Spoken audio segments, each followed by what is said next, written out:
दोस्तों, अमेरिका और भारत को लेकर एक बड़ी खबर सामने आ रही है। खबर ऐसी है जिसको देखकर आप अंदाजा लगा पाएंगे कि अमेरिका भारत को गिराने के लिए किस हद तक जा सकता है। ये जो खबर है, इससे हम भारतीयों को सीखने की जरूरत है। ट्रंप ने एक बार फिर साबित कर दिया है कि वो पैसों के लिए कुछ भी कर सकते हैं, किसी की भी इज्जत मिट्टी में मिला सकते हैं और किसी भी देश पर वो हमला कर सकते हैं। भारत के साथ भी डोनाल्ड ट्रंप ने कुछ ऐसा ही करने की कोशिश की है। पूरी खबर क्या है, आइए आपको इस वीडियो में विस्तार में बताते हैं।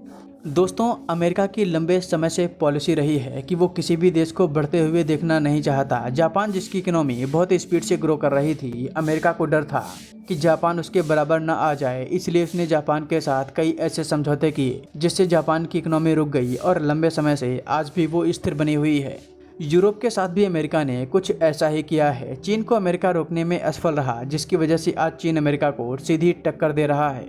रही बात भारत की, तो भारत को रोकने का अमेरिका लगातार प्रयास कर रहा है और अगर किसी भी देश की ग्रोथ को रोकना है तो सबसे पहले उस देश के अमीर लोगों को निशाना बनाना होगा। ऐसा ही अमेरिका ने भारत के साथ किया है। अमेरिका ने भारत में अडानी, जो एशिया के सबसे अमीर व्यक्ति हैं, उनको टारगेट किया। हिंडनबर्ग के जरिए अमेरिका ने अडानी को नुकसान पहुंचाया, जिससे भारत के शेयर मार्केट पूरी तरह से हिल गई और कई लाख करोड़ रुपए का नुकसान हुआ। अमेरिका में डोनाल्ड ट्रंप की सरकार ने भारत के इस उद्योगपति को गिराने के लिए अमेरिका की कोर्ट में एक फर्जीवाड़े का केस भी दायर कर दिया, लेकिन अब डोनाल्ड ट्रंप ने इस केस को वापस ले लिया है।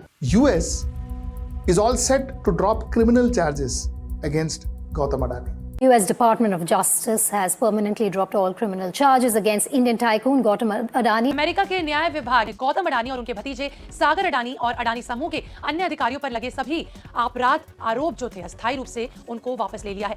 आप स्क्रीन पर देख सकते हैं कि डोनाल्ड ट्रंप ने केस वापस लेने के साथ ही अडानी समूह पर लगे प्रतिबंध भी हटा दिए हैं, क्योंकि अब अडानी ग्रुप अमेरिका में $10 बिलियन का निवेश करेगा। अब आप समझ सकते हैं कि डोनाल्ड ट्रंप ने जो अडानी ग्रुप के खिलाफ केस दायर किया था उसमें कितना दम था। ये महज पैसों की वजह से अमेरिका की सोची समझी प्लानिंग थी। अडानी समूह भी अमेरिका के कोर्ट के पछड़े में नहीं पड़ना चाहता था, इसलिए उसने अमेरिका को अपनी इन्वेस्टमेंट के जरिए लुभाने का काम किया।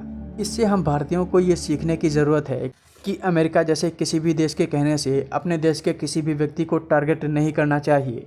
भारतीय इकोनॉमी इस समय बहुत बुरे दौर से गुजर रही है। भारत जो दुनिया की चौथी सबसे बड़ी इकोनॉमी बनने जा रहा था, वो अब एक पायदान नीचे गिरकर छठे स्थान पर आ गया है, क्योंकि भारतीय रुपया लगातार नीचे गिर रहा है। एक साल पहले भारतीय रुपये की कीमत डॉलर के मुकाबले 85 रुपये के आसपास थी, लेकिन अब ये 95 रुपये के आसपास पहुंच गया है। इससे डॉलर की तुलना में भारतीय रुपया कमज़ोर हुआ है और इसकी वजह से भारत की इकोनॉमी भी कमज़ोर हुई है और ईरान युद्ध का इसमें एक बड़ा रोल है। दोस्तों, इस पूरे मामले पर आपका क्या कहना है, हमें कमेंट बॉक्स में ज़रूर बताएं। मैं वाकई में जानना चाहता हूं कि एक आम भारतीय का इस मामले पर क्या कहना है।